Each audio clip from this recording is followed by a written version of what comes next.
on looking at the level of anxiety that some of our children might have right now, plus the anxiety that we as the professionals, as the adults, will also possibly be experiencing. And I know that this is at the end of a day when many of you have been in school setting up your gyms for testing, etc., and there is a huge amount of organisational stuff going on.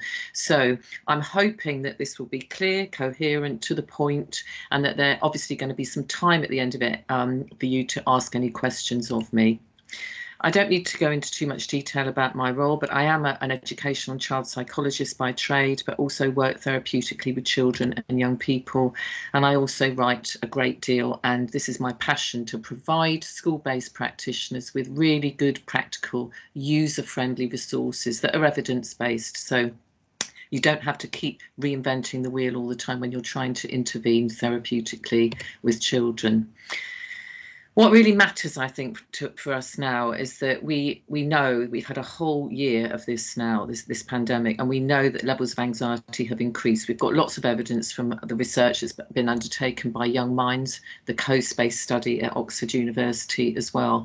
And I think what's most important for us is that we, as the adults in this situation, know ourselves how to manage the level of anxiety that we may be experiencing. It's really, really vital. What's most important is that we know how to look after ourselves, because if we can't do that, then we're going to be in a much, much more complex and difficult situational position as we try and support our kids. So I'm going to clarify some of the issues that maybe some of us are experiencing currently around the COVID-19 pandemic and this transition process back. I'm going to define anxiety, the impact it has on us physiologically and on our ability to engage in cognitive activities. Think about the way that that might be displayed. Highlight now the need for what I call trauma-informed approaches in the way in which we work with our children in the classroom. Reinforce the need for us to manage our own anxieties, and highlight and present to you some of the key tools and strategies that I use that are in my toolbox that I often teach to young children that I'm working with in order to manage their stress and anxiety. So hopefully this will be practical and useful, and obviously something that you can take away and discuss further with staff. So hopefully this will be something that will impact really significantly today. We know that it's been very different for our kids. We know that their experience of being online has been very varied.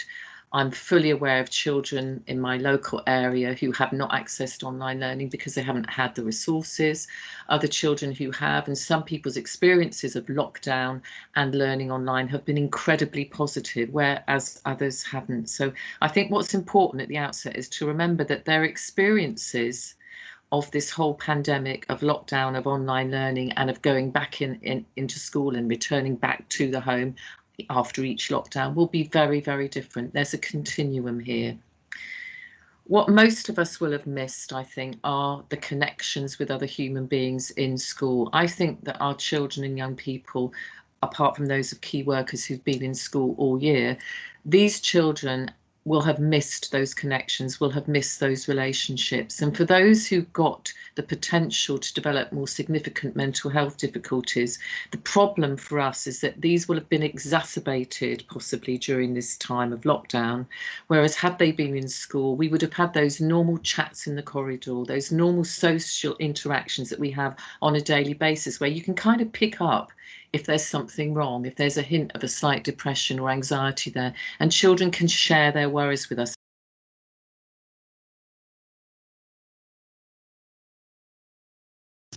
So hopefully, I've just learnt that someone muted me in the meeting, so hopefully I've been unmuted now. Okay. A friend of mine shared this with me. She's got a year 11 form group. She asked them how they were feeling. And unfortunately, lots of the words here, you'll see the descriptors are bored, hungry, scared, lonely, depressed, numb. Someone sadly saying deceased here, very upset. Others saying relaxed, others saying happy, others saying nervous, unsettled, anxious. And I think what we have to remember is that these responses indicate that continuum that I've already made reference to. I did a small scale piece of research interviewing 6 individuals in really quite in-depth interviews, but also some focus groups online with children and young people. And obviously the name has been changed here for Jodie, but she talked about feeling stressed in lockdown 3, worried about her A levels, and of course how concerning is this about, where they're going to have exams or not? Are they going to be assessed? How are they going to be assessed? So there was all that kind of anxiety going on about the process itself, but also frustrated that things didn't seem to be getting better. We seem to be in the same position.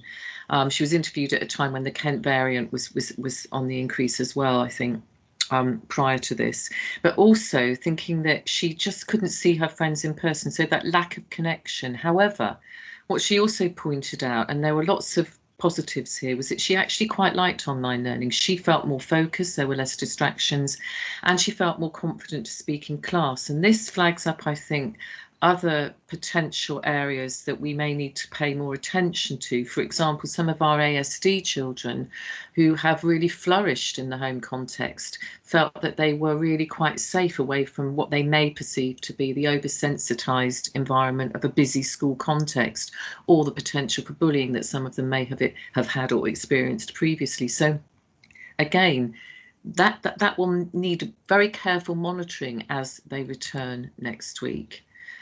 The survey data from the Prince's Trust Youth Index provided us with the idea, or the information, that 63% of 16 to 25-year-olds said that the pandemic had left them often or always feeling anxious. 64% felt they were really missing out on being young. And there is this kind of sense of them having lost something here. There's a sense of losing the normal routines, rituals, experiences, socialization that they would normally have had if it were not for this pandemic. But again, I have to reinforce this. We need to be careful of going down the route of saying or accepting the narrative that we have now a COVID generation, all of whom will have significant mental health difficulties, all of whom will need significant support in order to catch up academically. I actually am a bit concerned about this, because I think we've got to be very careful that this doesn't become a self-fulfilling prophecy for these children.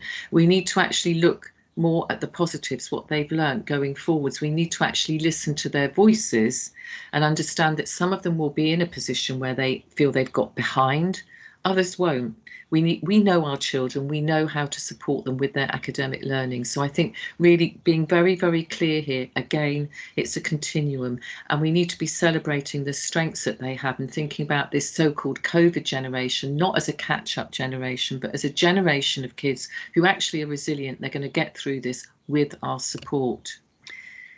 The potential is here, however, for some of our children to experience emotionally based school avoidance. Note, I don't say refusal, because that has a pejorative turn. It's like, it's something that they're kind of choosing to do. If you're avoiding school, actually, it's because you're really overwhelmed by anxiety. Traditionally, this would have happened usually transition between primary and secondary, if there's been a loss or bereavement within the family, if there's been a significant change in a friendship group or bullying, or a prolonged absence. If you look at that list, it's pretty obvious to me that our children, many of them, due to this COVID pandemic, will have experienced those particular issues themselves. So all of those triggers can be associated with the pandemic. So I think we can predict that we are going to have more pupils and their families who will potentially struggle with this issue. In the Coast-based study, what was really clear as well was that children had missed the connections, they'd missed their teachers, they were worried about their learning, some of them, but also I think they were worried about going into school, catching the virus and taking it home to their parents. And I think these are very real worries and concerns, and these are significant ones that will really need to be addressed by the ethos, the climate in the school, and the way in which we reinforce the nurture and the safety rules around how we manage our well-being in school. Separation anxiety, social anxiety, generalised anxiety, health anxiety, and OCD, all of these will have been impacted by COVID. We know from the Young Minds study that the children who had significant mental health difficulties or diagnosed anxiety disorders prior to the first lockdown had those reinforced, and they were exacerbated by the lockdown experience. That really, doesn't take much kind of, sort of probing to realise that that would be the case. Okay, and I think it's really important to remember that. So they've also experienced what Barry Carpenter calls these 5 losses: routine, structure, friendship, opportunity, and freedom. And that can trigger the emergence of emotionally based school avoidance, anxiety, and bereavement in any child, the same impact. So I think we've got to be very clear about that and think about our screening processes and how we actually recognise, observe, and target those who may be most at need, but not forgetting, for example, that after the first lockdown, when the schools transitioned the first time, very, very clear, some head teachers said to me they were watching kids, and for the first 2 weeks, they just looked like happy bunnies, really happy just to be back there. And then after about 2 weeks, the little worries started to come out, and they started to talk about what they had been concerned about. So we need this trauma-informed approach now. We need to really understand how to support children to self-regulate and manage the anxieties they are experiencing. What we don't want for the majority of our kids who are reasonably resilient is for them to develop anxiety problems that escalate to the stage where they have to manage them by engaging in self-harm behaviours. That would be my key objective here. So we're emotionally close to each other, we build those connections again, even though we are physically distant. So anxiety about school, those anxious feelings about school, generate those negative thoughts. I can't cope, I can't do it, I'm too scared to go back, I may get the virus, I'll be behind in my work, I can't manage it, I'm frightened about being with other children again, I don't know how to behave, I've forgotten how to play, actually, I've forgotten how to be with others, they're going to bully me again, etc., etc. So what does that do? It promotes that anxiety, exacerbates it, but it reduces the moment you don't go into school. So it's a vicious cycle, it increases that school avoidance. What works for the kids who've got genuine emotionally based school avoidance is to do this gradual exposure, one step at a time. We can't allow parents to visit the school. This is the traditional model, obviously, but this is about taking it small step by small step. And it's the same with managing any kind of anxiety or fear. You don't just throw a child into the swimming pool. You do this gradually. If they're frightened of the water, you do it gradually, step by step, okay, putting your toes in, getting up to your waist, etc. And it's exactly the same. If we flood children too much too soon, this only reinforces that fear.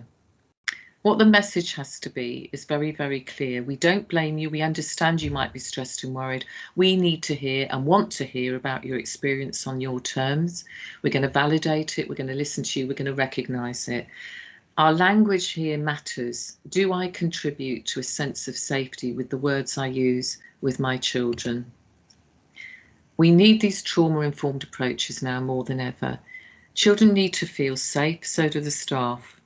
And there's a lot we can do, obviously. We're doing it now as you plan to go back in and get all the practical stuff sorted. We need to establish predictability, those routines. So the kind of strategies that we would use for kids with ASD, I think now will be something that we have to really focus on and reinforce for all our children and young people at this transition point. Building back that sense of trust, doing what we say we're going to do, trying not to make too many changes, making everything clear and explicit, offering limited choices, staying regulated ourselves. Okay, so we're in that resiliency zone and we can co-regulate with the children and young people. What we mustn't ever do is go back to or refer to those old-fashioned behaviourist principles which tend to punish children for behaviours that are symptoms of trauma and anxiety. So being very clear about that. How do we do it? Why do people experience this anxiety? I've given you some of the ideas as to why I think there's an increase in anxiety related to COVID, but generally, what are the triggers and what do they need to do to enable themselves to be able to cope more effectively? I genuinely think that we ourselves can learn a range of therapeutic techniques and strategies, and we can share them with our children and young people and support them in a process of co-regulation. When I asked a young woman, this was a long time ago when I was working with her on an individual basis, if she could describe to me how she perceived her anxiety, she said it's like a brick wall. I can't get over it, I can't get round it or under it, it's just there in front of me and it just feels totally overwhelming. When I asked her to then think about what that would look like if she could maybe just manage the first wee bit, the first little bit of that anxiety and just begin to manage it, she said it would be like a staircase. So the bricks would be like a staircase going upwards. And I think this is absolutely key. As I said, not flooding, small steps, okay? Not big goals, big targets, small steps. And that really enables us to get from that side of the bridge where we are feeling overwhelmed to the side where we can manage. So moving from a state of what Martin Seligman called learned helplessness to a position where we feel we can manage it. Because we have to be clear about this. Stress and anxiety are a normal part of everyday life, regardless of COVID, okay? It's a type of fear, it's a strong feeling about a situation. It causes us to feel frightened, threatened. It can last a short time or be prolonged. Many of us will experience prolonged elements of anxiety at the moment. That's when the problems arise, okay? Because actually that can become quite toxic. It can affect our ability to eat, sleep, actually just engage in normal everyday routines. That's when children, young people and adults really do need additional therapeutic support and input. We want to avoid our children getting to that stage. It's normal. It's the basis of survival. It prepares us and our bodies to cope with danger. So moderate amounts of it, it can improve our performance because it produces that natural performance enhancing drug adrenaline. But when we're overwhelmed with it, that can become toxic and debilitate us. The triggers are many and varied, but significant life events, particularly think about bereavements at the moment. Some of our children that we know will have lost family members during this pandemic will need possibly additional support, additional monitoring, maybe additional check-in time, etc. We need to think about that. There are specific phobias and fears. There is also, however, genetic and temperamental disposition, and we have to be clear about this. Some of us are not predisposed to anxiety. If you look at, I've often experienced this with children and looking at the differences between them, you'll get one child in a family who just seems to be the happy-go-lucky happy bunny who just throws, you know, any anxiety away, just says it's okay, I can cope, it's not a problem. They don't blow things out of the proportion. They just seem to be quite happy-go-lucky. Whereas another child in the family may always have been this anxious child who found things much harder to cope with, who got more emotional, etc. Let's not punish the child for that. Let's support them. They need more support. And in exactly the same way as you will have people on your staff teams at the moment who are much more anxious than others. Let's find kindness in COVID. Let's not go down the route of actually stigmatising or demonising staff members who find this harder at this current time, or who have a natural predisposition towards anxiety. It's really, really important. Some of us need more help. We differentiate in the curriculum for so much educationally, academically. We need to be clear that we will need to differentiate more, both for the staff team and for our children, in terms of their mental health and well-being now. Some of us are going to need more support to manage ongoing anxiety, the new COVID uncertainty, the transition back, and feelings about, you know, how and when is this going to end? Are we going to have this forever and ever and ever, which is what one child said to me. Unfortunately, I'm able to give a lot of very good information, practical information around COVID, and I think it's important we are factual and clear about how this will be managed going forwards. So anxiety can present in many different ways. Child can present as being angry. they can just, chandeliering means basically they can really kind of push the hurt and anxiety down for so long that it just kind of breaks out of them. And that's what I would call catastrophizing. They can avoid things, as in school avoidance. They look as if they're not focused. And again, you know, we have to think about the impact of anxiety on our ability to process information, to remember things. Our working memory can be compromised here. It can sometimes come out as defiance, anger, negativity, over planning, wanting to be in control of things. Very, very important. We know this so that we understand it. We unpick it with the child. We don't punish them for displays of trauma, for displays of anxiety, which is what this may well be. So understanding dysregulation and how to support highly emotional children, as I said earlier, is essential. We need to relate to them, validating their feelings. Okay, so using what I call emotion coaching, recognizing how they're feeling, recognizing that it's normal to feel like that if they're experiencing this. We need to connect with them. We need to then regulate them, soothing them, helping them to do this. We can't cuddle anymore, but we can actually share strategies to self-regulate. And I'm going to make reference to quite a few of those as we go through this session this afternoon. Reason. Once the child is calm, once they've managed to process the fact that this is normal, that they're okay feeling this way, they've engaged in their grounding activities so that they can calm, we can then reason and problem solve with them. What is really clear and obvious, and we've known this for a long time because we know so much more in the past 25 years about how the brain works because of the neuroscientists, we know that dysregulated adults cannot help teach or nurture dysregulated children. It's a fact. And this is why I feel very, very passionate about reinforcing the fact again and again this afternoon that the staff have to feel safe and nurtured and supported first, because they've got a lot to do in terms of actually supporting some dysregulated children. So what can we all do to reduce anxiety? I have 8 keys that I make reference to again and again when I'm working with parents and staff in schools. Structure and routine is absolutely essential. If I feel out of control and I don't know what's going to happen and I'm worried about how things will pan out, how the day will go, how my presentation might work, etc., I get more anxious. It increases it.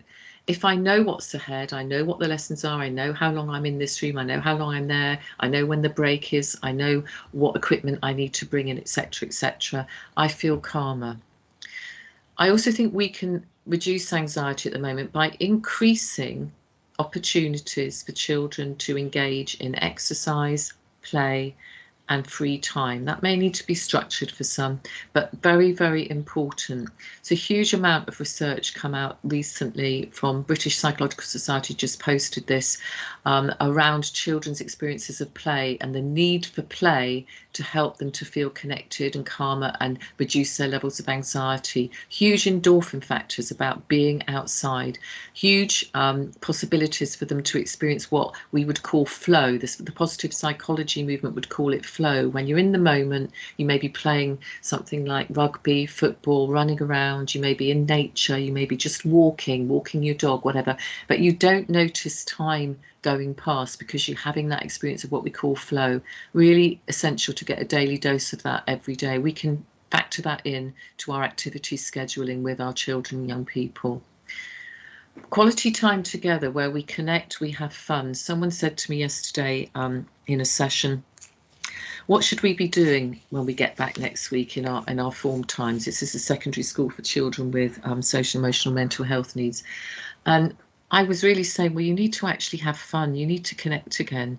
You need to play bingo. You need to do stuff that actually just is nothing to do with the pandemic, which just gets kids away from all the fears and all the anxieties. There's going to need to be a real balance here between addressing the need for physical, emotional safety and also the need for connection and having quality fun time together.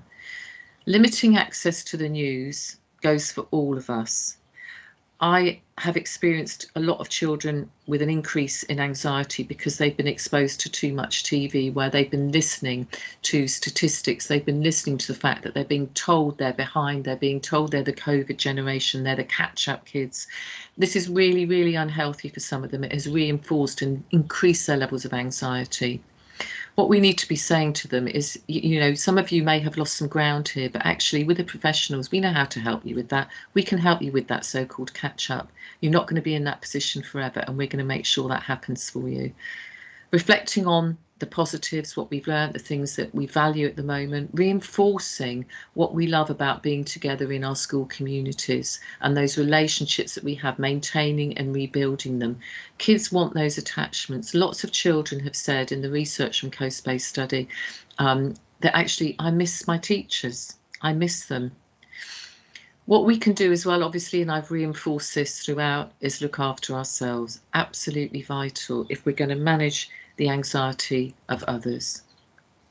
So if we notice that a child is being or feeling anxious, we need to be very clear that we listen, we empathise, and we validate them. Those conversations in the corridor, those conversations one-to-one in smaller groups, privately in the form room, wherever they take place, it's really important that we do not dismiss a child's worry or concern at this point in time, or ever, in my view, actually. I'm a great believer in emotion coaching. If you don't know about it, there's a free YouTube on my YouTube channel session on just focusing on this particular topic, and I really would just point you into that direction, because it's a really, really useful way of working and being with our children and young people, particularly when they're anxious. So we listen to them, we recognise how they're feeling, we help them think about the physiology of that. You know, I can see you're feeling angry. I know you're getting upset here. It's horrible, isn't it? It's like real sort of butterflies in your tummy here, but it is making you feel overwhelmed. I get that. You know, that's quite normal. I'd feel like that if I was in your position. And in fact, sometimes I am, and I do. Let's think about how we can problem solve, how we can actually work through that and, you know, get you over this particular hurdle. So labeling the emotions, normalizing it, and then teaching them tools and strategies that will help them to self-regulate. We can all now work on our self-regulation techniques: breathing, mindfulness, thought challenging. Those are the three key ones that I would suggest all of us might want to make use of in terms of our own personal well-being toolbox at the moment.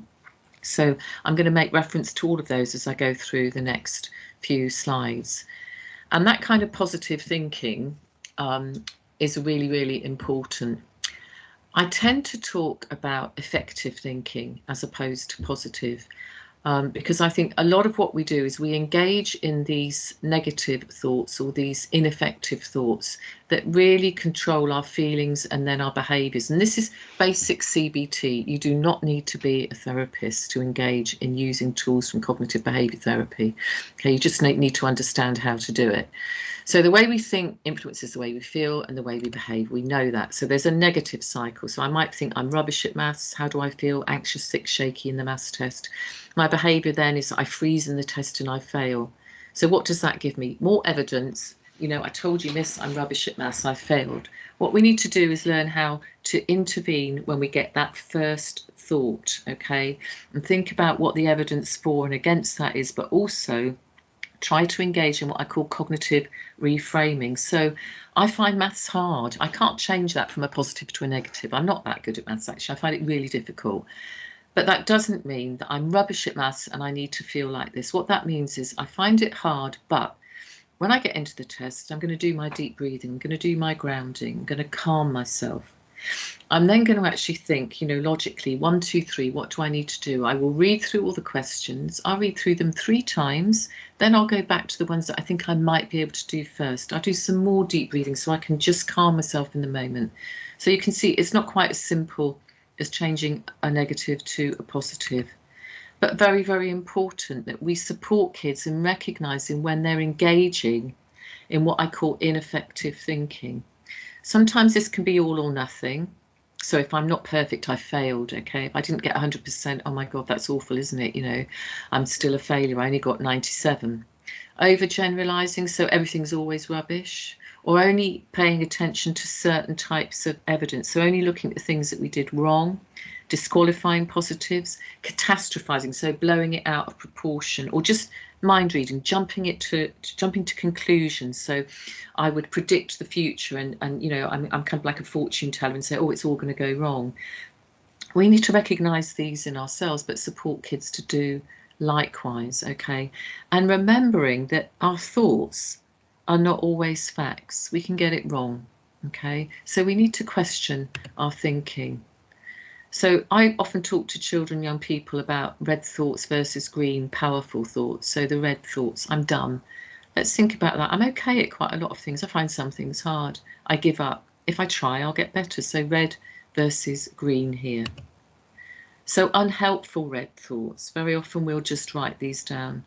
Okay, I give up. I don't want to do this. This is stupid. I'm stupid. This is too hard. So reframing them. I can try my best here. I'm sure everyone else finds this challenging. I bet they do, but I'm going to have a go at it. Okay, it could be all right. It won't be so bad. It might be okay. And I ask children very often when they're feeling really anxious and they're telling me what this negative thought is that they're having on a regular basis, to think about, you know, let's challenge it. Let's be a thought challenger here. So, for example, is it really true? Is this thought really true? Am I exaggerating? Is it helping me to have this thought? Am I making things out to be worse than they already are? What other explanations could there be for this at this moment in time? So the other element that I think is really important when we're thinking about anxiety management, and I can't emphasize this enough, is sleep and exercise. As I said earlier, getting out to play, that endorphin factor. And good sleep hygiene is going to be an essential. And I know that my stress or anxiety will erupt and show itself by the wake up at sort of 4:45 in the morning. And the busy mind. So I have to get into a very different and good routine about what do I do before I go to bed. Do I turn off the social media? Do I not watch the news last thing at night, etc., etc.? Do I make sure if I am awake, then I'll just do my early morning walk at 6 o'clock instead of 7:30, etc., etc. For children and young people now, this is also going to be a crucial part of their anxiety management and well-being plans, as is this healthy, balanced diet. I can't emphasize this enough. So making sure that we make reference to that. It all impacts on our mental health. And what also I think is vital, as I've said earlier, is this notion that we develop our own training, skills training and therapeutic techniques for managing anxiety. Now, I've put mindfulness on this slide, and I just want to flag up very quickly that mindfulness is hugely powerful. Lots and lots of schools are using it currently, and that is fabulous, and it's working really well for many of our children, and people are passionate about it. I am very, very clear about this. It is not always appropriate for some of our children and young people who have got a diagnosis of ASD. So think very, very carefully about this. Children with ASD very often will not find it as comfortable to sit in a group with their eyes shut, engaging in visualization, etc. Some of them have reported that it actually gives them symptoms of post-traumatic stress disorder that they've had previously, and brings back trauma memories. So we've got to be very careful. What I'd say about learning and developing and practicing these particular skills for managing anxiety is that we make it personal. What works for me might not work for you. It has to be in our own toolboxes. It has to be our key set of tools and skills, okay? So I'm going to go through some of them. And as we go along, you can think, would this work for me? Would it work for a child that I'm working with currently? Some of them are very simple, very basic. You know, deep breathing sounds, you know, rather cheesy, rather kind of, you know, twee. Actually, it's really, really useful. I find myself just put my hand on my heart and take a deep breath when I'm feeling just like, you know, the brain is just going into overdrive. I need to just stop. And I've been doing that quite consistently over the last couple of weeks because I'm very busy and I need to just sit down and stop, take a deep breath, hand on heart. When we're anxious, our breathing tends to be very, very shallow. And we can use this in kind of just those moments of heightened stress without other people actually looking or seeing. So it's very useful for kids in class. That busy mind versus quiet mind, okay? Mindfulness, being aware of this, very useful. Being aware of just body sensations is a really useful way of just starting with mindfulness. It works for all our pupils of all ages. But as I said, caveat that with the idea that for some of our children, it's not overly useful. It can be inappropriate. But just taking a pause, okay, placing your hands in front of your eyes, palms towards you, then holding them there for a few minutes, noticing any tingling sensations in your fingers and palms. It's just a noticing exercise, okay? Just noticing a flower, just sitting at the window and just stopping to look at something in its beauty for a couple of minutes without thinking of anything else, just focusing on one thing, can be very, very useful to introduce this. The Mindful Train track is taken from the 60 Mindful Minutes Nurture UK publication. There are 60 cards in here of 60 mindfulness activities for children and young people. So this is it's directly taken from that resource. So this is about just observing your thoughts, going down the train track as the train moves past you. Each carriage, you're popping your thoughts into them and letting them go, noticing them, but not judging them, just letting them go. Another simple strategy. And other breathing exercises that I do a lot with a lot of my younger children. Ball breathing, holding a ball in your right hand, inhaling as you squeeze the ball, exhaling as you relax your hold. And then there's straw breathing, placing the straw in your mouth, inhaling through the nose and exhaling through the straw. Or the birthday cake, a visualization one where you imagine the birthday cake, you breathe in and then you're blowing out all the candles, okay? Hand breathing, again, very useful for little ones in particular.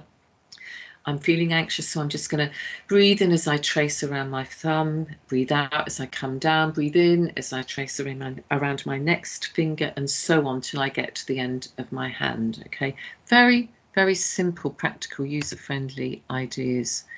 And just noticing exercises. I talked about looking at the flower, okay? This is about centering yourself, just connecting with your environment. And we can practice this regularly throughout the day. Kids can do a noticing activity for a couple of minutes when they come in from breaks. They can do it at the start and at the end of each lesson if you wanted to go down that route. I don't think we need to spend all our time focusing on this as we go back, as we transition back. I think we need to timetable it in, knowing that we know our children and we're observant of them. It will be different for each group, that's evident, okay? But photo mindfulness, looking at sceneries, events, places, visualizing those again, food mindfulness, sounds in the room, etc. So just simple noticing exercises.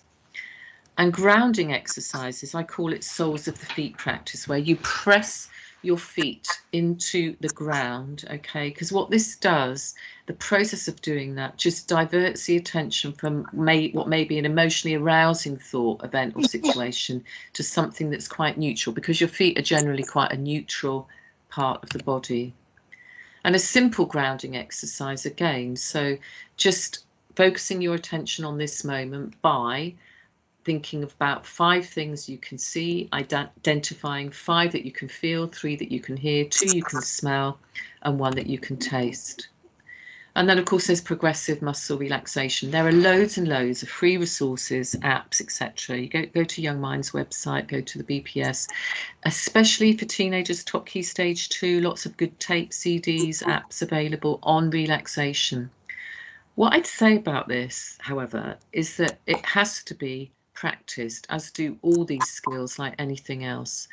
I have children who find this really, really difficult, others who swear by it and say that they actually factor it into their well-being anxiety management plan on a daily basis. But it's like playing the piano, you don't get better at it by not doing it. However, it's also not for everybody, but I do think it's a very useful way of managing to relax, to calm yourself, to self-regulate and reduce levels of anxiety. I've put in here a slide on progressive muscle relaxation, which is a whole body script you can use with children. Okay, and this can be done very, very quickly. Okay, so there's only 10 seconds for each element of it. So I would just leave that with you. I'm not going to go through it in great detail because obviously you are going to have access. You have got these slides and you can print that one off if you wanted to use it. Mental imagery visualization, again, very, very useful. It can enhance other relaxation techniques or be used on its own, okay? So I may be visualizing my special place, somewhere that I really love to be, that makes me feel calm. I can just shut my eyes and do that. If I don't have to shut my eyes, I can also do it by maybe drawing out my special place if I'm a more kinesthetic type learner. But I think really, really useful one. Also, systematic desensitization. So when I was saying earlier about not flooding children in terms of return to school, perhaps, but also in terms of those with emotionally based school avoidance, I think this is just really, really pertinent for anxiety. I always draw out an anxiety ladder with my children and young people, which is in essence systematic desensitization. So what we do at the bottom of the ladder is we write out the least anxiety provoking element of the situation. At the top it might be return to school, at the top it might be a dog or dogs, at the top it might be my work or finishing my assessment work for my GCSEs, whatever it is. But at the bottom it's the least provoking anxiety element of it, because over time we want to actually do step by step by step so we can actually overcome that fear or anxiety and really kind of just be able to manage it more effectively. So it's an anxiety hierarchy, okay? Over time, what does it do? We want to really kind of be able to know that we can manage this particular fear or anxiety. Cognitive restructuring, I talked about this earlier with the red and the green thoughts. Again, not about changing negative to positive. It's about changing something that's not helpful, that's ineffective, to being something that's more effective for us. So really important. And again, like muscle relaxation, like all of these key tools and strategies, it takes hard work. I think this takes the hardest work in my view, actually, because people can simplify it too much. And very often what I'll do is about testing your thought, identifying that thought. What's the evidence for it, the evidence against it? What would your best friend say about it? What would you say to your best friend? How true do you think this thought is now? I think this is quite a useful framework. It's similar to the one I presented previously, but I use this specifically with young people because we get to the point where we say, what would you say to your best friend if he or she had this thought? And the thought might be, I'm really horrible, no one likes me, or I'm the worst person at this in my whole class, or I'm rubbish at that, I'm just not a good friend, or I'm not very, very good at all of this, etc., etc. What you would do when you're saying, what would you say to your best friend, in essence, and don't forget, I'm writing this all down for the child as we go through these questions, this framework, is you are writing out a script that you could then potentially say to yourself when you have that negative thought next time. So what's important here is that there is a cognitive shift that takes place, okay? I have this thought. Now, if my friend had it and I was going to give them some advice, this is what I'd say to them, and I'd be very clear about it. You can write that down on a post-it note, on a little card that you bring out next time you have that thought, okay? So again, managing those negative thoughts. Thought stopping sometimes helps too. So we get into those racing thoughts, and what I do is find a neutral thought, something positive and affirming, an affirmation, or go to somewhere relaxing where I can just stop it. So an abrupt, just saying stop or shouting stop. Please don't go down the route of elastic bands on this, okay? Activity scheduling, an absolute essential here, okay? Really, really important. I talked about exercise, balancing all of these activities so that children experience flow.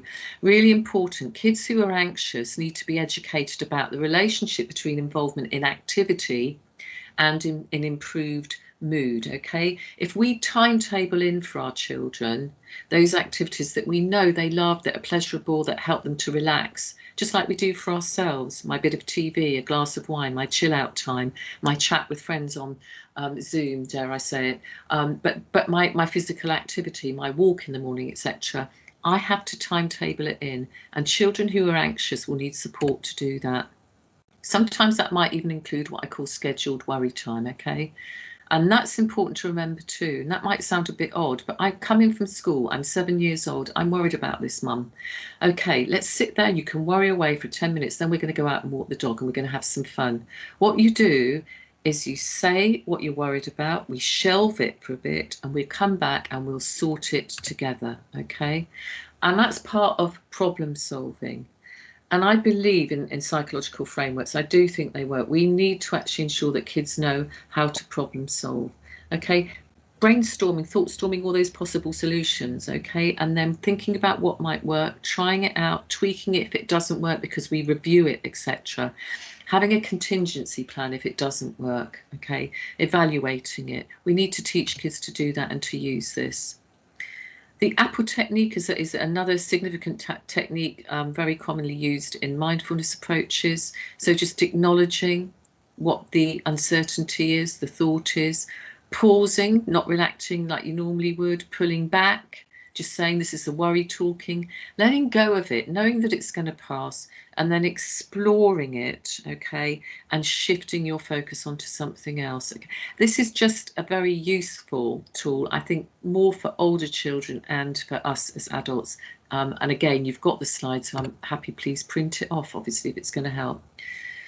So return to school during this pandemic now, I think we know that the majority of children are now going to need some form of regulatory activities. Okay, really, really important. All of us as humans do, if we're able to maintain this, what I call a healthy baseline of stress. Okay, and you know, it's not going to be supported simply through access to counsellors. I think it's really important. It's about the relationships in the school now. What works?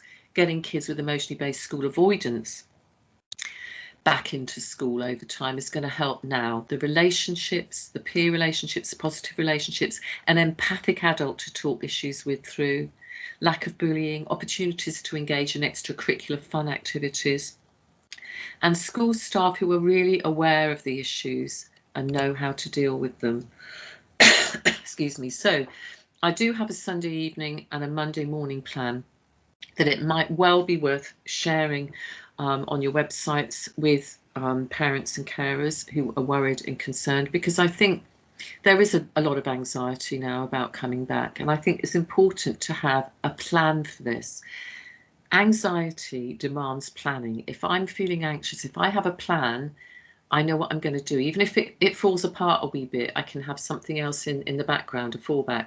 But actually, it's important. It reduces the level of anxiety. So needed to think about, you know, with the child, thinking about that Sunday evening, going to bed, soothing. What are we going to do? Calming activities. Last things at night should be soothing, gentle music for our older kids, a story for younger ones, soft lighting. Talking about 3 good things before bed. Understanding, again, not dismissing their fears, having that time just to talk it through, neutralize it. You might want to record worries in a worry, but you know, again, showing them the evidence against any irrational thoughts, helping them to see solutions, deciding on a plan of action, making it visual for our younger ones or those with ASD if needed, and then be really vigilant to them, giving them that reassurance. Some younger children might need a wee transitional object, and I know that's difficult with COVID, but it could be something around your neck you can feel under your jumper. Yourself as an adult, as the parent, the carer, you need to look after yourself. It's okay to feel worried, but you mustn't let it overwhelm you. And then the Monday morning plan. I say to parents all the time, ground yourself first, get yourself into a position where you can then support your child if they're anxious. So get up that bit earlier, manage the whole process, get organised, get it all ready. Then you can attend to the child. Again, neutralise all those anxieties with them, okay? So, you know, really gently giving evidence against any irrational thoughts. If you're eating breakfast together, you can do it over that. Telling them what the plan is, what you're going to do, the stories that you might tell to each other in the car as you walk into school, etc., etc. So it's very clear, accepting the emotional state, letting them know that you're with them, you understand them, you're going to make sure they're safe, so are the teachers in school. And again, looking after yourself and developing your own self-calming script. There are lots and lots of resources out there. Most of the resources that I've talked about here, particularly my plans, you will find on my Twitter account, and I am more than happy for people to download stuff to use it. So please, please do that. That's why I share this stuff. You don't have to recreate the wheel here. Lots of these are, obviously these are all my books, and most of them available with Hinton House or Jessica Kingsley or Optimus Publications. So going back to this, these are the skills that we may put in our toolbox. You may not use all of them, but I've made reference to all of these at some point today, okay? Children, young people who transition in, very often when they have SEN, they will have a pupil passport. I think maybe for some of our kids now, we need to be asking them, what do you need? Like, let's think about this, tongue in cheek, a COVID passport at this point in time. I prefer to call it a personal anxiety support plan or a transition wellbeing plan, however you want to frame it. But this is about helping the child to identify what they need. Okay, I might need some help with catch up. I might need some help with my anxiety. But let's make this very clear and be very specific so we get to know that right at the outset on transition. When we're writing plans as children, young people, you know, we need to know there's no right or wrong answers. We can write down anything. It might sound wacky. These are the things that help me manage my anxious feelings. And I know I'm going to need to be flexible here, okay? We might need to bin some of those that don't work, but I'm going to write this all down. I'm going to identify my triggers, what makes it worse, what helps, when's it not so bad. And I'm going to think about small steps I can take now. 3 things I can do that I know work for me to get myself calm straight away, right now, in the first minute of feeling anxious. That might be my grounding with my feet, it might be my deep breathing, it might be a visualization. Then things I can do every day to look after my well-being, so activity scheduling, timetabling in pleasurable flow activities, people I can go to talk to for help, and then listing any websites or helplines or text lines that may be helpful to me as an individual. Now that really should also possibly include, in my view, one that's available 24/7, just because we don't know, a child may need access to support quite late on. And building that toolbox, we present children with a range of key tools and strategies: the calm down jar, the calm down activity box or bag, or the worry time, grounding, anxiety ladders, all the stuff that I've talked about today. Really, really useful to present, but don't overwhelm. It's what works for that individual child. So that is what they need, is access to these ideas, these strategies, but then to take them for themselves and make sure that it's bespoke for them. I want to flag up the power of journaling here, because I have found this to be very, very useful for the, I would say, top juniors in particular, and going into the teenage years. Keeping a wellbeing journal as part of managing my anxiety can be very, very helpful. And there's a huge amount of research from the field of positive psychology to show the real difference that it does make in terms of reflection, in terms of managing stress and anxiety on a daily basis. So this could involve reflecting on 3 good things, what went well during the day, things that helped me, planning 3 kind acts for tomorrow, just highlighting what my anxiety management strategies are, what I might do differently tomorrow, what worked today, what didn't work so well, and then finishing off with affirmations that I may want to sleep on at the end of the day. Ultimately, this isn't appropriate for everyone, but I have found it really does work, particularly for older children and young people. Whatever works for us, works for us. And I think what is important, and this is my mantra really, is if it doesn't nourish you and yours, then don't do it. If it doesn't work, if it doesn't nourish you, if it doesn't help you, don't do it. Find out what does work for you. What we all need every day is what I call this healthy daily platter, in order to keep our anxiety levels manageable. And I think I have reinforced that during this session, this balance between all of these different aspects. Okay, please increase playtime and downtime a wee bit more. Don't forget that actually during this last year, I think our ability to focus, to concentrate, our ability to engage with others and be coherent in the way we speak, certainly for me, it's impacted on me. I've certainly slowed up. I would say that, you know, my processing is slightly slower, and I also know that my working memory has been compromised to some extent. And I think we must be very, very clear. Let's just be a bit slower, a bit kinder, take a bit more time to connect, to listen, take a bit more time to engage in learning so that we don't feel overwhelmed, and make it a really balanced approach.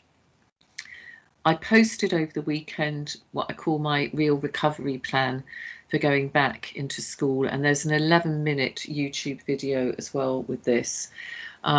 I'm not going to go into it in too great detail, because you can access this and you can have a listen. It's really short.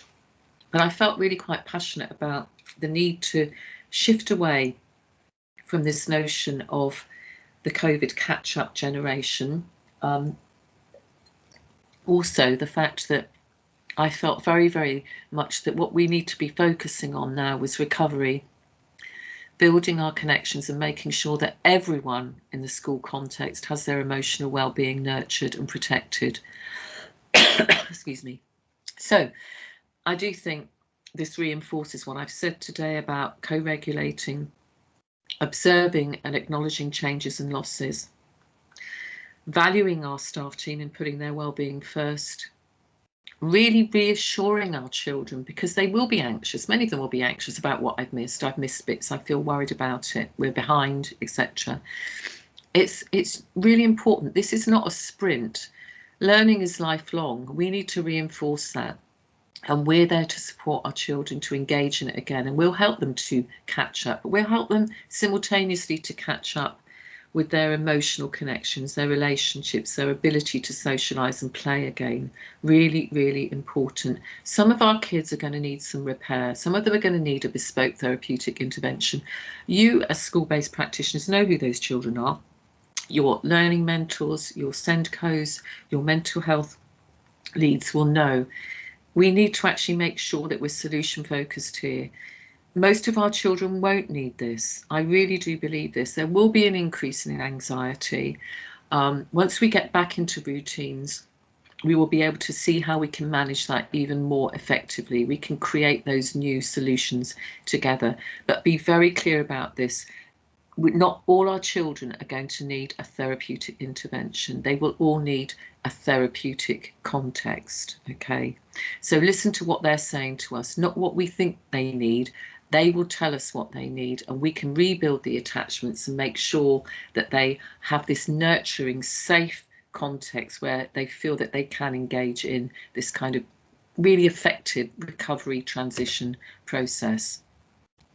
So I think we have a duty of care now to help our children, young people, to develop their own personal anxiety management plans and make use of tools that are appropriate and useful to them in developing a wellbeing toolbox. So you can go away from this and think about, hopefully, some of the key tools and strategies that you might use yourself, you might share with young people that might be appropriate. And also think potentially, are there implications for you in terms of your role, in terms of training in this particular area? Are there implications in terms of how you manage the well-being of staff in particular, and what processes and procedures you have in place to ensure that they also feel safe and nurtured as we return back? And I know that people will be thinking about this. It will be at the forefront of every senior leader's minds at the moment, I'm sure. So just to think about this as we navigate our way back to school. So thank you very, very much for listening to this. And obviously I am going to be here to take questions now, hopefully. So thank you very, very much. Hello, Tina. Hello, Jen. It's us there. Thank you so much. That was it's amazing. Every time I listen to you, Tina, I just think that there are so many important messages that we can all take away from that. If I can invite any members of the audience to perhaps either raise your hand virtually speaking, or put something into the chat in terms of a question. If I can invite anyone to do that now, whilst people are maybe thinking about any questions they want to pose, I've been frantically scribbling things down on a piece of paper in front of me, and actually it's something I'm kind of wrestling with a little bit in my kind of professional teaching ahead of my COVID situation. The kind of is almost a conflict between delivering the curriculum in terms of literacy, numeracy, my geography subject, and actually helping children recover from the COVID situation. I just wondered, Tina, whether or not you can give any advice if members of staff are kind of struggling with balancing the demands of a curriculum and COVID as well. I know inwardly I'm feeling a bit of conflict with what my role is. Yeah, I think so. And I think that there's also there is this element of, you know, how much do I spend the time on the emotional aspects? How much time do I give to that? And I'm not always, I think this is so personal. But there has to be a focus. You have to feel that the children are engaged in learning, and you'll notice if they're not. You'll notice if you need to give someone that little bit of extra support. You don't need to start every lesson off in your geography lesson where you're going to engage in mindfulness, or you're going to do some regulation activities. What you need to do, what really makes my anxiety reduced, as I said in the presentation, is routine. Structure. It's the same, that you remind me of the rules, what we're going to do, that you set out what we're going to do, the learning objectives. You know, I know exactly how I'm going to function, because kids have got out of the habit. You know, and online learning is different. And I think that it's about making sure the balance fits with you. If it feels really, really uncomfortable and you are aware that there are children, young people there who are really, really anxious, then maybe you have that secret signal. You actually give them permission to write down a slip. They write down their anxiety. They write down what they're worried about. They give that to you, and you actually allocate some time at the end of the session, if you can possibly do it, or you refer on to someone from the pastoral team who can do that. But I do think, you know, the pressure's there to actually teach academically. We mustn't lose sight of that fact. I do get that. But at the same time, I think unless we actually ensure our kids feel okay, they feel safe, they're not worried, they're not stressed out, then they're not going to access it at all. But I do think that the majority of our kids are going to be so glad to be back once they've had those initial few days and the assemblies where we go through all the rules. We're going to be tested, you go into the gym, that you get all of that done. We get used to all of these new routines and it's reinforced. I think the anxieties will lessen, because it's like anything else. We get into the habit. This is just what we do. It's what it's like now. I hope that makes some sense. Yes, thank you very much. Excellent, thank you. I'm just going to pick up on a couple of questions. So apologies for the formality of it, but Miss A. Jobbins has a question for you. So if you'd like to unmute yourself and then offer Tina your question, that would be great. Hiya. I just wanted to ask about the anxiety ladder and how that is used within the classroom, because I'm not too sure about that technique out of all of them. That technique, Miss A. Jobbins, isn't it? Sorry, what is your name? I can't talk. Aria. Aria, thank you. Aria, that technique I would be using with individual children, okay? It's not, because what you're doing is you're thinking about their worry. What is my worry? What's my anxiety? And then I write that at the top of the ladder. And then at the bottom, I write down all the different steps that I can make or take in order to actually manage that. So what's the least anxiety provoking element of it will be at the bottom of the ladder, and I might be able to manage that. So we're doing it in small steps. This is what I'm going to try first. When I've done that, I can colour that in if I'm a little one, and then I'll go to the next step. I wouldn't do it with the whole class. What I might do with the whole class is do a session on the worries that we have, and then we problem solve them. But I would make that not something that, you know, we identify who's got which worry. I would have a worry box. I'd get kids to write them down on wee slips of paper or Post-its. We put them in, and then you actually get those out and we talk about each of those in turn and get the kids to think about what advice they would give to each other if they had that worry. And that's a sort of similar type of thing, but it's not the same. The anxiety ladder I tend to do with individuals. Okay, it's just that as a teaching assistant, I think that'd be quite useful, because we do a lot of one-to-one work. Well, as in your job, I think all the stuff that I presented to you today, you will be able to do, because you will be doing a lot of the emotional support for those individual kids. And I think that the teaching assistants and the ELSAs in school now, their role, I could do a whole new session on this actually, their role is going to be crucial, I think, going forwards, because I do think, hand on heart, the majority of our kids are pretty resilient. I live in Faversham. I've been watching some of them running around, having an absolute ball and being very, very happy at home. They're going to be a bit stressed about going back because they've got to do some work, some of them. I'm being tongue-in-cheek here. But I think we've got to be very careful. Some of them, when they come in, are going to be very anxious. And it probably will be down to you and colleagues who are doing your kind of role to actually support them one-to-one. So, you know, everything I think I've said today will be pertinent to what you can do on an individual basis and possibly with small groups of kids. Brilliant. Thank you so much. Thank you very much for that question. We'll move over to a question that someone's put in the chat. Again, apologies for the formality, but we've got a question from Mrs. J.D. Val. Hopefully I pronounced that correctly. With thoughts about downtime and relaxation time, There is very little room in the school day for this. Are there any viable alternatives? Little time in the school day. I think, do you know, when I was talking to someone who was getting anxious online with their online learning, she got back to the school and said it would be really helpful if you just timetabled us in with 10 minutes between our lessons. And the school did it because she said this is what's impacting on my mental health. I'd like to just go outside and walk around the garden, or sit out there and have a little drink, or just go and chat to my mum for 5 minutes.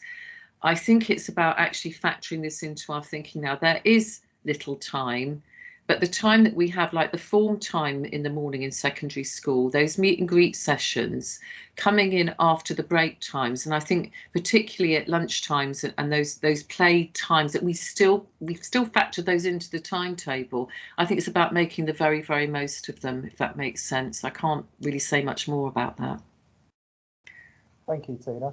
Thank you. So, and that was from Joe, Tina. That was from Joe. So Thanks, Joe. thank you very much, Joe. So another question in the chat from, again, apologies for the formality, H. Willis. Do you think it would be beneficial for all or most students to create an anxiety plan, say, for example, as a form time activity? I think you could do that. I don't want to over medicalise though and over pathologise all our kids. So you might want to not call it an anxiety plan. You might want to call it my transition passport.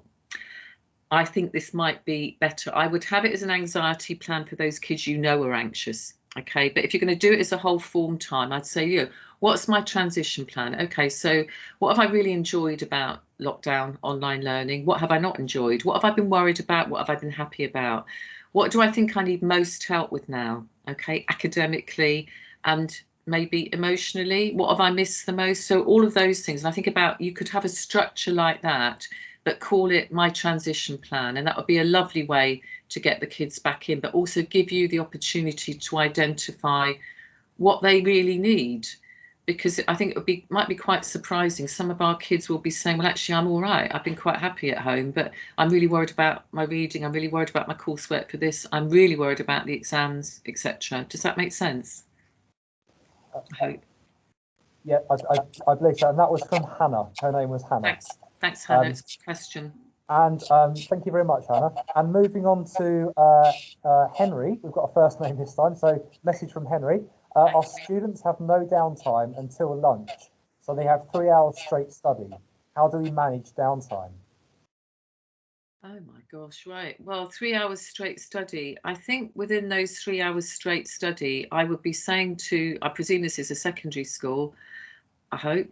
I would say in those 3 hours straight study, within each of those hours, I think you need to try and factor into that at least 5 to 10 minutes where kids are engaged in something that is not quite as, focused.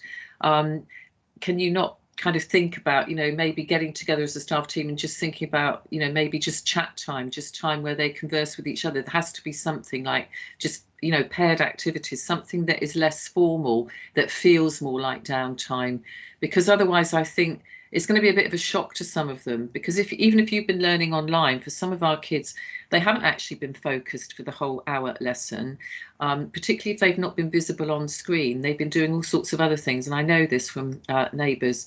So I think it's really, really important to try and factor into something in each of those 1 hour lessons, if that helps. It might not be possible. That's my only bit of advice I can think of the top of my head. Okay, thank you very much, Tina. Thank you. Something from me to pick up on towards the end of your talk. You mentioned quickly solution focused questioning. I've done a little bit of reading around solution focused therapy. I just wondered if, for me as well, if you could just broaden out the idea of what is solution focused solution. What is solution focus?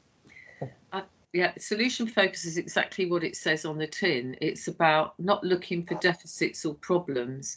It's about looking for what works, looking for the exceptions. So even when it's been bad, there will be times when it's not been quite as bad.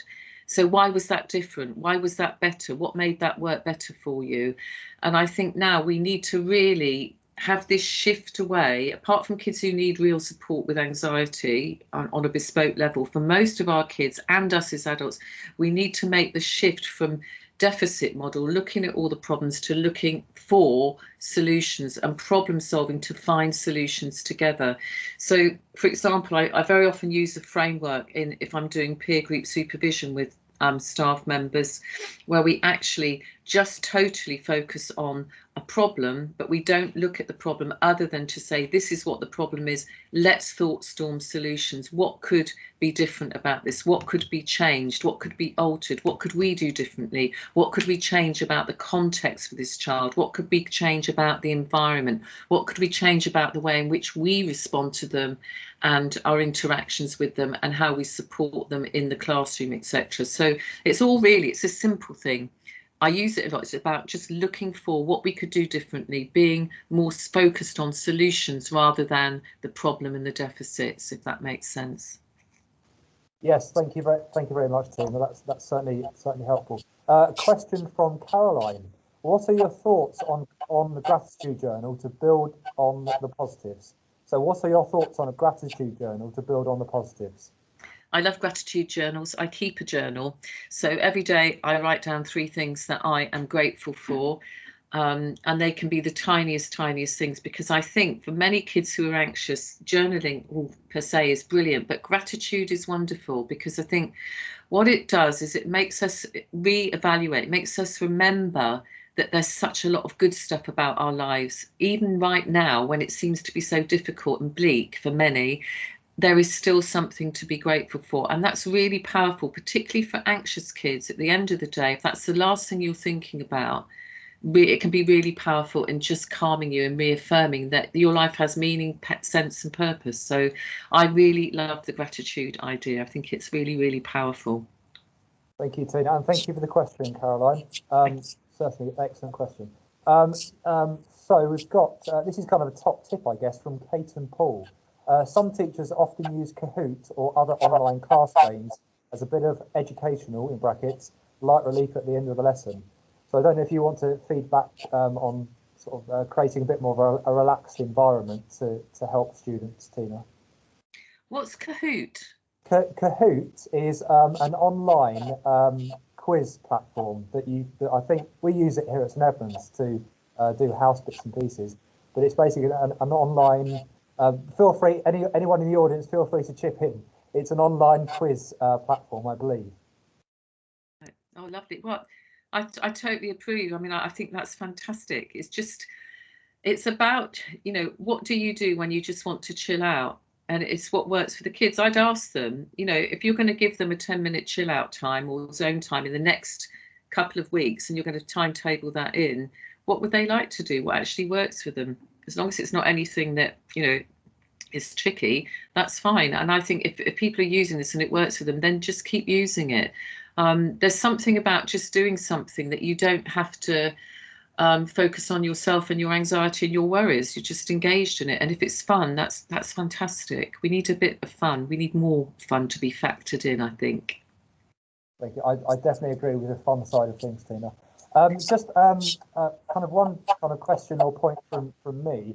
And again, I know I can count myself in this group. I know that some teachers and adults going to school, back to school on Monday, are going to be anxious about starting school. So from an adult perspective, that, as you've already highlighted, there are lots of things that adults can do to sort of relieve their own anxieties. But have you got kind of a top tip or a top couple of tips for the audience, just to maybe relieve any stress or anxiety that they might be feeling looking forward to Monday?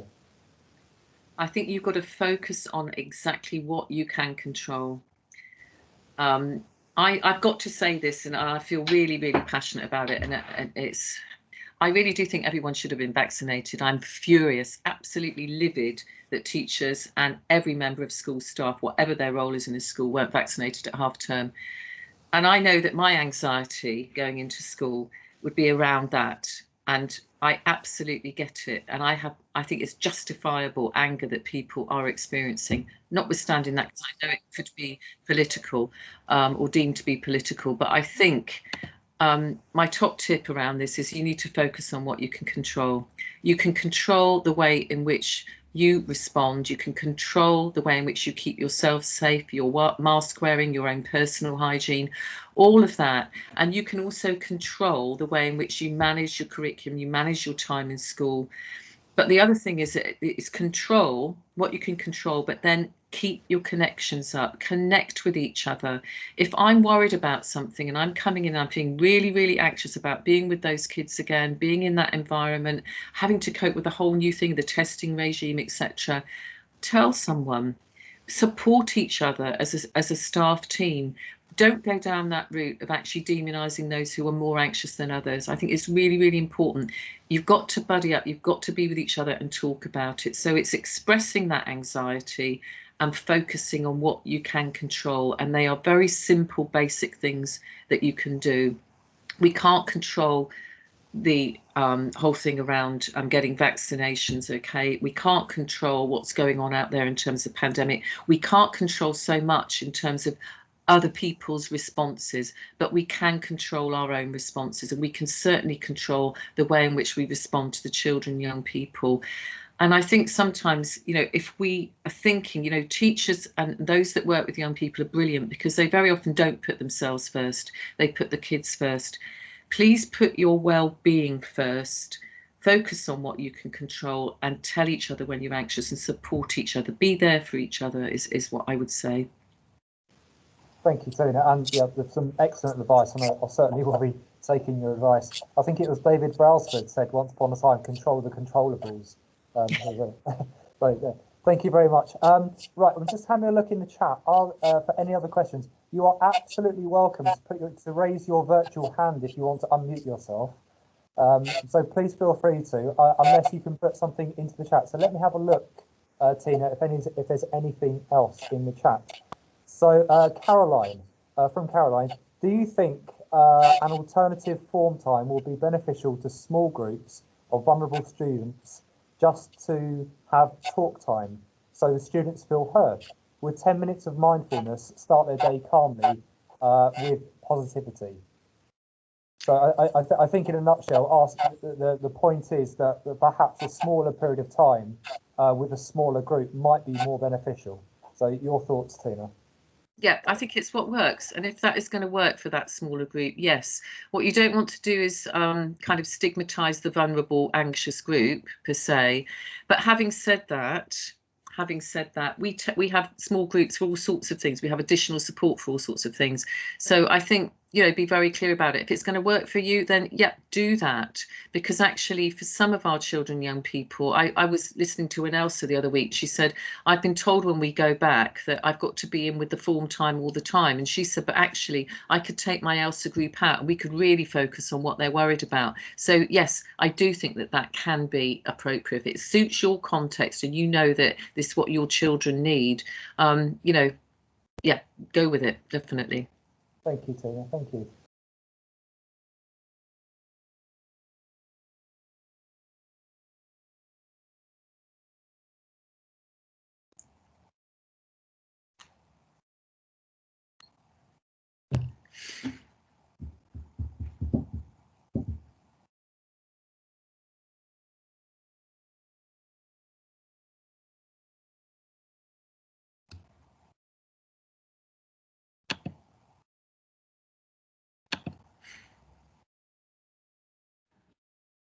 I'm just muted. Sorry, I'm aware that I've just been muted.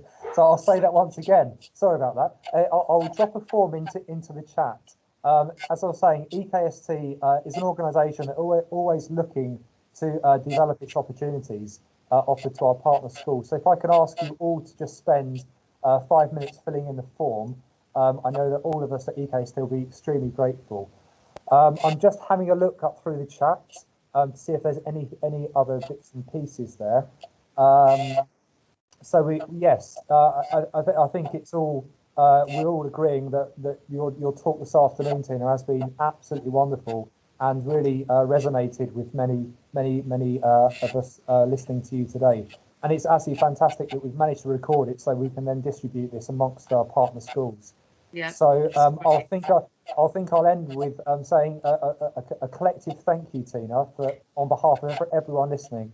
And I think we're all going to very much look forward to listening to you once again, and I hope you're engaged with EKST and EKST will engage with you. So thank you very much, Tina, and I look forward to listening to you once again hopefully in the near future. Lovely. Thank you very much, and good luck next week, everybody. Thank you very much, Tina. Thank you. Goodbye. Bye. Thank you. Bye. Bye. Thank you.